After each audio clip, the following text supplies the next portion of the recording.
दोस्तों, अगर कोई व्यक्ति लालच में अंधा हो जाए, अगर उसे सही और गलत का ज्ञान ही न रहे, तो क्या हमें भी उसके जैसा बन जाना चाहिए?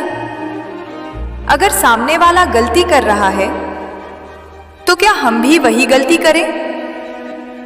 आज अर्जुन भगवान श्री कृष्ण से यही प्रश्न पूछ रहे हैं, और यह प्रश्न केवल महाभारत का नहीं, हम सबके जीवन का प्रश्न है।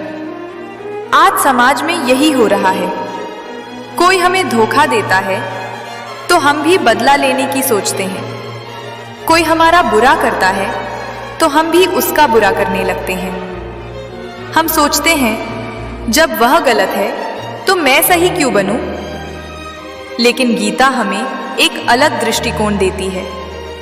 साधक संजीवनी, श्रीमद् भगवद गीता, अध्याय 1, श्लोक 37।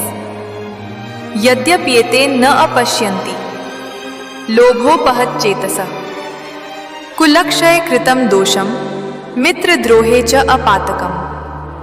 सरल अर्थ, अर्जुन कहते हैं, यद्यपि ये लोग लोभ से अंधे हो गए हैं और इन्हें कुल के नाश का दोष दिखाई नहीं देता, मित्रों से विश्वासघात करने का पाप भी दिखाई नहीं देता, फिर भी हमें तो ये सब दिखाई दे रहा है।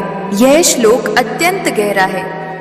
अर्जुन पहली बार केवल रिश्तों की बात नहीं कर रहे, वे विवेक की बात कर रहे हैं। वे कह रहे हैं, यदि किसी को अपनी गलती दिखाई नहीं देती, तो इसका मतलब यह नहीं कि मैं भी वही गलती करूं।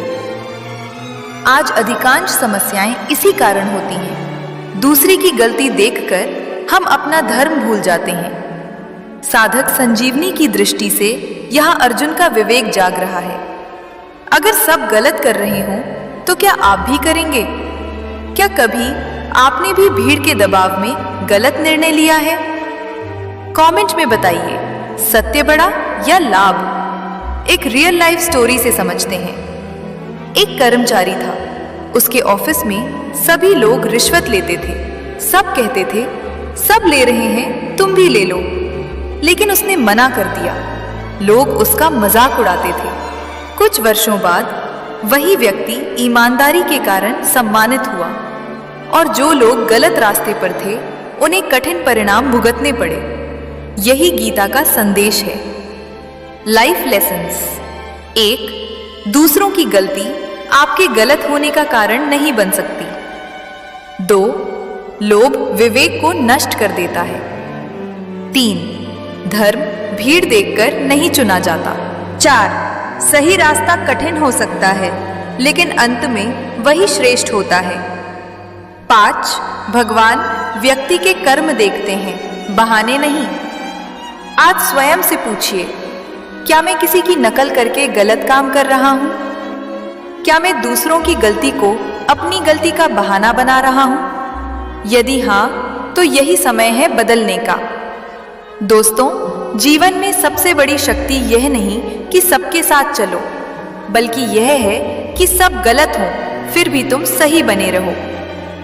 आज से 3 संकल्प लें। मैं भीड़ देखकर निर्णय नहीं लूंगा। मैं लालच के कारण सत्य नहीं छोड़ूंगा। मैं दूसरों की गलती को अपना बहाना नहीं बनाऊंगा। गीता का यह श्लोक हमें आत्म जागरण की ओर ले जाता है। जब मन लोभ से भर जाता है तो व्यक्ति सत्य नहीं देख पाता, लेकिन जब मन भगवान की ओर मुड़ता है तो विवेक जागता है।